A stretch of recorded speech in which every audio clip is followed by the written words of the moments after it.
Welcome to the In My Opinion show with Ronald Barrington Robinson and friends, seen on the internet 24 hours, 7 days a week. I want to introduce our very fabulous my co-host, Ms. Jackie Williams. Hello, everyone. And Mr. Henry Hatter. Ron. Welcome Jackie. to the In My Opinion show. Let's talk about DACA, all right? Should children brought to America with their illegal parents be sent back to the country of origin? Reports say there are over 800,000 plus. My question would be this. President Trump announced immigrants are not wanted in the U.S. Then what the hell is he and his wife doing here? They're immigrants at one point. Jeff Sessions is another person that I think America should get to know really well, maybe not in a good light. Jeff Sessions just announced that the Trump administration will end deferred action for childhood arrivals, DACA. Today, more than ever, our communities must continue to fight back against the Trump regime. DACA currently protects over 800,000 young immigrants from being deported. It allows immigrants to stay in the U.S., live with their families, work, go to school, and thrive in their communities. Without such a program, millions of families will be torn apart. Jackie, what do you think about this? This Trump. To me, it's a racist situation. But it's not a new one. As I was traveling to North Carolina this summer, I listened to a special on suburban radio. And what they stated was back in, I think, Henry, you can probably jump in here, back in the early 60s, it was starting to be too many different races here. And so they wanted to spread them out. So what they did was they blocked a lot of different races from coming in to keep it pure. And they started to sterilize some of the men and offer sterilization. So this is not anything new. And Jeff Sessions is actually on video recording saying that it is starting to thin out. And I think, Henry, I've heard you say several times that in 2050, the minority is going to flip. And so they realized those numbers back then, even then. So they did the same thing. So this is not anything new. But the sad part is they show statistics that 98% of DACA are tax-paying. They're not violent offenders. They don't have records. So the case is being made against them is not fair because they're taxpayers. They don't have a green card where they're not paying taxes. Is it a green card? Yes. They don't have that. So they are tax-paying citizens. They're just not United States citizens. But I just think it's not fair because those are your doctors. Those are your lawyers. Those are your positions and teachers, professors. You know, this is what makes our world diverse. So if you take the diversity out, what are you saying? You want me to respond to that? Yes. Okay, Mr. Chair. You're grasping the issue that I've been saying for 10 years, and we've never had a response from the white community until recently. And what you see is we've been talking about the paradigm shift and the browning of America. And I can't say that all Americans are opposed to that, because they're not.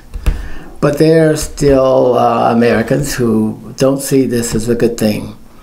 With respect to DACA, Mr. Trump does have an argument.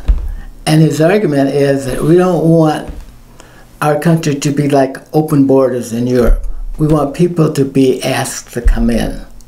We want people to contribute to the system of government and the economy, in which you pointed out that many of these young people who grew up are now doctors and lawyers and so on. So they have a contribution to the country. And bringing the young people, now here's the question that we're trying to wrestle with. Now, there were non-parental people who brought little kids into the United States from other families, perhaps. And they had no idea of the consequences of coming in with a non-parent illegally. But it's not their fault that they're here, okay? Right. And so now we have to think about this. You can't just completely say, well, throw the bums out, because they have rights, like squatters' rights. They've been here a lot of years. They contribute to the economy. They pose no problem. But there are other young people who came here, not as a sibling, but they were older, in their teens.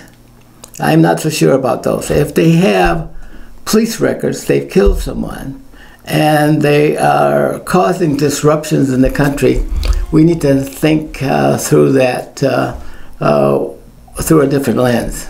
If there are older people who came here illegally, then those people need to be, that needs to be thought about, because they're here illegally, and they probably knew they were here illegally. And this is where we have to meet this argument halfway, because you're right in part of it, but wrong and inhumane in the other part of it. I disagree. Okay. Because for one, these are not the people that are posing problems, because according to your president, he's our president. No. Hispanics are criminals. This is how he views different people. So you can't tell me through the lenses of somebody who views people incorrectly, you can have a correct target, because everybody's a target in his mind. Because if you don't agree with his things, and we're not the only ones that will suffer, because he hires immigrants every year, because he said that Americans don't want the money. So he is a hypocrite, because he's saying that he don't want them to come over and take jobs. But am I correct? In his golf course, he bring over people to work seasonal, because he said people here in the United States won't do it. Am I correct? Yeah, and he's right. No, if you have a business, you got to keep the business going. You got to hire what fits in that scenario. But it can't be just to your tune. It has to be fair to everybody. But that's part of the prerogatives that the American system of government offers a businessman. No, that's why he's a hypocrite, because he's saying that these immigrants are taking jobs, like you said. So if they're taking jobs, why is he helping by bringing them over seasonally instead of posting a job for Americans? Well, I must say that I don't understand all of that, because I've never seen a graphic presentation of how he deals with his immigrants. I know that he's been accused of having immigrant workers, which is a good thing. Immigrant workers are great workers. Right. They will do what Americans refuse to do.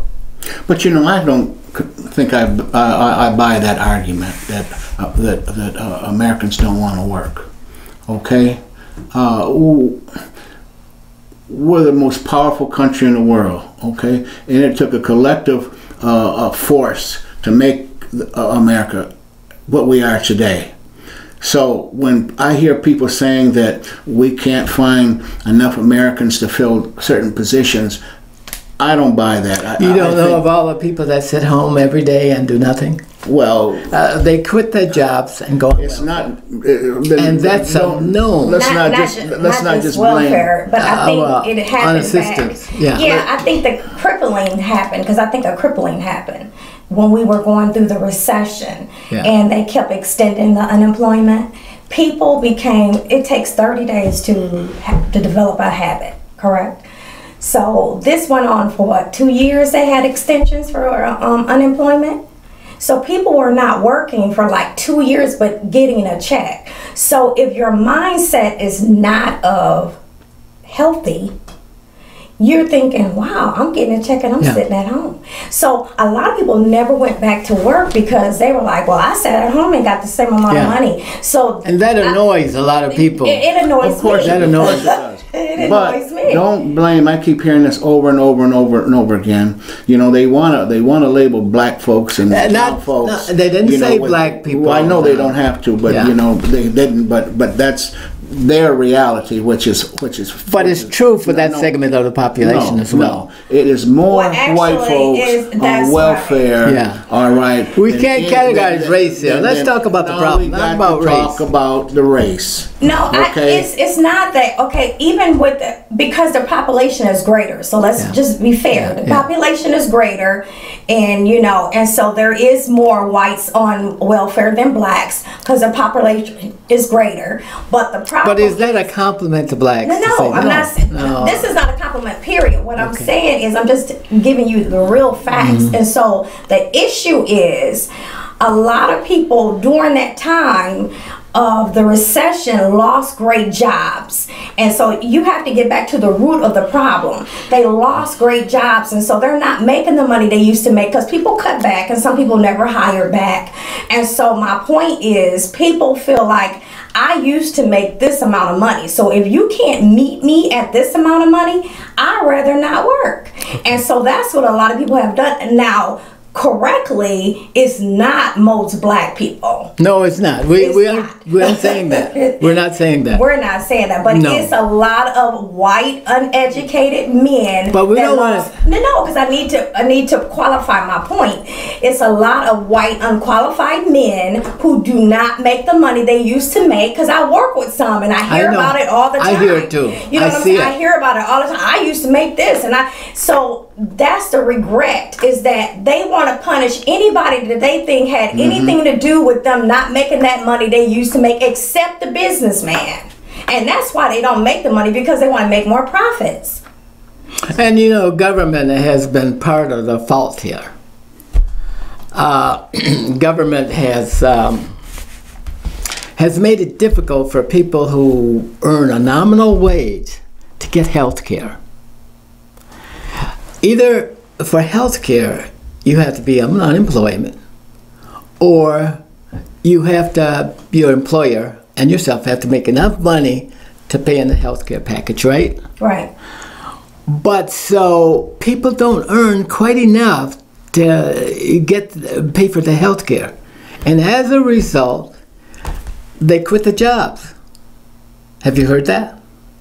No, I've heard. Did you know who the biggest employer is of people who get government assistance for workers?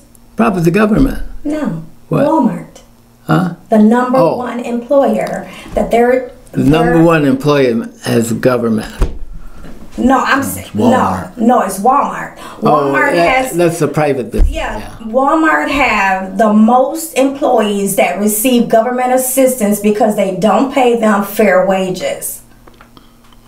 So they don't make more money. They're able to work, but they have to get their health care through the government. So again, that's pointing to who? The businessman. Yeah, but did you hear what I said? To clarify this so people are not scratching their head. Well, does Henry Hatter have a point, or doesn't he?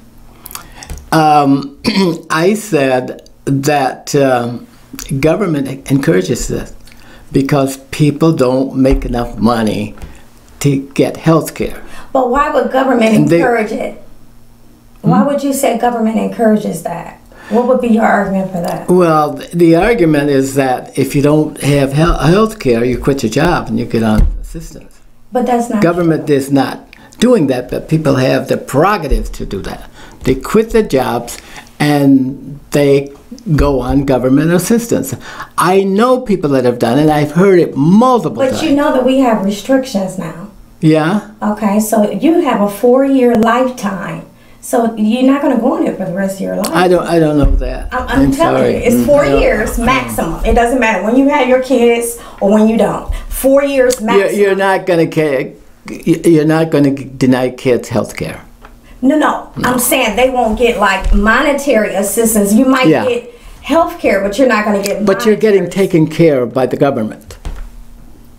Are you really? Yes. Or are you living below the poverty level? It has nothing to do with the poverty level. Yes, it does. I'm talking about if that's your choice, then that's the choice you make. And of course, we're responsible for our own choices. But back to what I'm saying, back to the businessman who is at front. Because see, the businessman, all of these, they bring in millions and millions and millions of dollars. And then you pay scraps to your employees who help you bring in those millions of dollars, so you don't turn around and help them like a General Motors or a Ford. That's what drove General Motors into bankruptcy. Aren't they better now?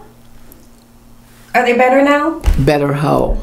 They're still trying to get out of the hole. All their money to the government. Yeah, I know that, but they're still trying to get out of the hole. They're not the world's largest corporation anymore. They're competing behind Ford in this country, and thirdly behind Toyota. Toyota's number one in the United States, Ford's number two. And that's General only Motors is on struggling. the books because regulations are different. Yeah, no, that could be, and Trump says that he's going to reduce a lot of these regulations. No, and that's but the you didn't hear what I said. You didn't hear let the public hear what I said. No, he already said it. He said that it was going to scrap a lot of regulations to enable countries that struggle, companies that struggle to get back on their feet. But that's not what it's going to do. Guess what it's going to do? It's going to endanger us, because regulations calls for us to be protected. And that's what he's doing. He's taking the protection from around the consumer and giving it to $1. That's what he's doing. Well, I don't know. You earn those protections. No. You gotta, and people have got to decide whether they want those protections or not. Well, if you're rich and you've never had anything but protection, how would you know the difference? Well, we're rich by being Americans. Stop and think about it. That's your opinion. Yeah, stop and think about it. We have health care in this country. We have the food that we need. Have you ever been to any other country where they were in dire destitute? Don't have a pot to pee in? Yeah, I understand that, but do you not know that even with all the food we have, that our kids are going hungry? Oh, God. I want to hear that. Weekend lunches. Are you aware of that? I'm sorry. Henry, you in the school board? They're giving them weekend lunches. Look. You come down there. I want you guys to go into a school. You come down there. Just go into a school. Ask them if you can come in, and let them see the kids who eat their meals, and watch how much waste there is. Watch how much waste. We're not talking about all kids in New York now. All kids in New York now, irrespective of their income, will get free lunches. And Flint, everybody in Flint gets free lunch. Yeah. Mm-hmm. I don't think that everybody does. Yes, everybody in Flint is. We don't have 100% poverty in the schools. No, that's our problem. If we have that much. No, it's because of the water. Everybody in Flint. Everybody in Flint gets free lunch. Yeah. Every Flint school. Yeah. Mm-hmm. That makes you more dependent. So what are they supposed to do in the meantime? Well, they're supposed to figure out a way that they can, because the water in this community is not as bad as we politically say it is. And you're going to have to hire protection. Yeah. It is not. It is not. Do you ever use the water in there? Yes, I do. Every time I come in here. Every time I come to Flint, I use the water. How often do you come to Flint? I work in Flint. Every day. I work in Flint, and let me just tell you. I pay no attention to the water. Let me just tell you, I thought it was something really. Do you ever go to a restaurant? In Flint, no. I was in Flint. Do you know people that do go to the restaurant? Yes, but I work in Flint. Do they complain about the water? Yes, they do, because Why are they going into the restaurant? And my hands break out, and I didn't know what was wrong with my hands. And it's because of you might be sensitive to the water. But people, we have got to stop this dependency on government. It's killing us. It's driving the city out of business. People are leaving. Now, you know what the funny thing that you say that? Yeah. You say that this is a good point they brought up on MSNBC last night.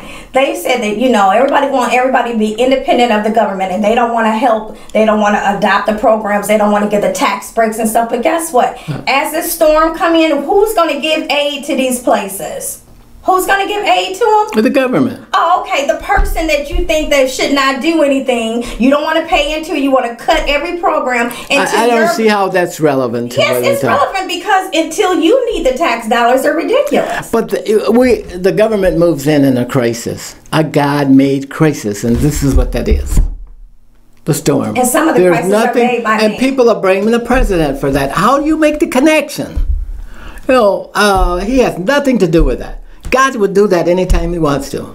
Well, he took the United States out of a climate accord, all right, signed by 195 other nations. So I wonder what this... If I were president, I would not have done that. Okay, well... And the EPA, you have somebody running the EPA that sued the EPA 22 times. So they're not into what the EPA really stands for. I think it's just a person there that's trying to figure out why it's there and the relevance of it. So if the EPA, this is what they're saying on TV, if the EPA would have did the study, we would have known that these things were tracking these hurricanes, because the one that's coming in the morning is one of the worst ones. They can't even gauge how bad it's going to be. We don't know how good we got it. And what kind of water do you think those people are drinking there? The millions that are displaced throughout that southern hemisphere. What do you think the water quality is like? It probably doesn't have lead. Well, it has a lot of other things. It probably has lead too. Lead is everywhere. It's ubiquitous. You know, I drink water too in Flint, but it comes out of a bottle. But I drink water if I'm sitting down at a restaurant. They bring the water over. I wouldn't sit down there and drink that mess for nothing in this world. But do you know what you're doing? You're killing incentives. No, to rising out of the I don't feel like I'm going to let you talk. Fooling our public out there, you know, with a bunch of nonsense. Okay, people know. People are dying. I'll use Flint since we're talking about water. People are dying here in Flint. All right. Look at all those babies that were born with the lead in them. You know, what kind of future what are they going to have? Oh, right? We've had lead in our water for hundreds of years. See what happens here is people such as myself talk like you're talking. Like I talk. Because I'm more enlightened about this stuff. Having another they have another standard of living. All right. Go down there to the North End Soup Kitchen and see all of those folks that come in there. Do they bring their bottled water in? They drink the water give them the bottled water. Okay, they give them the bottled water. Right. When you walk into a restaurant, you ask for bottled water. No, you don't. You drink the water that's there. And guess what you see if you're in the city of Flint? What? Our water does not come from the city of Flint. It's a big old sign. Yeah, you see that periodically. But stop and think how you economically impacting this community. It will never grow out of the hole that it's in. It will when you with the fear that all people like you is broadcasting. It's a reign of terror. Fear over water, and the people who take care of the water. People are not dying. Why aren't the hospitals saying to you? The hospitals. Why don't you have? I want you to have hospital guests on here and tell us how many people are dying. Now, if they want to blame the ones that they're going to die from others, that's going to die of old age and they're as water poisoning, I can't buy it. That's why so many people have donated to health care for these kids for later, because think about it, when we were young, we didn't have all the autistic children that are there. So where do you think all these things come from? But they didn't come from lead. You don't know where it came from. We know it didn't come from lead. The people that were in the room with the rugs, we didn't have a lot of those classrooms. Now we have a whole school for autistic people. So something has changed that we weren't paying attention to. But we haven't done our studies yet. We don't know where this is coming from. There's been enough. But you can't pin lead on it. You're leading the professionals in the wrong direction. People should be investigating this. We're talking. Are investigating. Well, then you're saying people are dying of lead. They're dying of Legionnaires. They're dying of this because Flint water. And that's why they Flint water is so bad. We don't. You never hear of people coming into Flint from other communities that's complaining about the water. Because they don't want to come into Flint. Well, that's not. They don't come into Flint because of crime. Okay, no, it's No, not it's crime. not crime. Crime, guys. The first thing that somebody We will could always- ask me is if we have Flint water. Oh, Do you yeah. guys have Exactly, Flint water? exactly. Do you have shower filters? That's what they'll ask me. I was in South Carolina this summer, all right, sitting down talking to some people. And I said, you know, I'm from Michigan. Do you ever go up to Flint and drink that water? Yeah, I live in Right. Flint. See? You don't said- live in Flint. Well, said- no, I said- but I drink the Flint water. But we're scaring people to No, death. we're not scared. Yes, We're we are. educating. That's educating. Educating. And people who work in those capacities, where they benefit from funds for water, are really exacerbating the problem. Well, Because they benefit. I'll bring some guests on this show so we can talk about it. Well, bring them on. Because education is the key. Bring on. That's right, that's right. That's Bring right. on. Bring them on. I would love to talk to them. For the next minute or so we got, let's get back to And this. by the way, Let's we're get not back to arguing. that. I'm not arguing with you, but I'm arguing what I believe. That's right. And it's, Since My values. since the start of the Trump occupation in the White House, he has laid out an agenda that harms immigrants. It began with the executive orders to strip funds from sanctuary cities, issuing travel bans that target Muslim immigrants. We cannot forget the Trump administration is determined to build a border wall. One of the country's largest private prison companies, GEO Group, received one of the first contracts from the Trump administration that resulted in the opening of a large Texas detention center for children. See, this thing that Trump's people, we got to fight against this stuff Trump is pulling. All right, because in my opinion, he's a racist to his heart. All right, but we're gonna revisit this topic at a later date. But at this point, we must bring the In My Opinion show to a close. This is Ronald Berry Robinson and friends saying until next time, stay focused.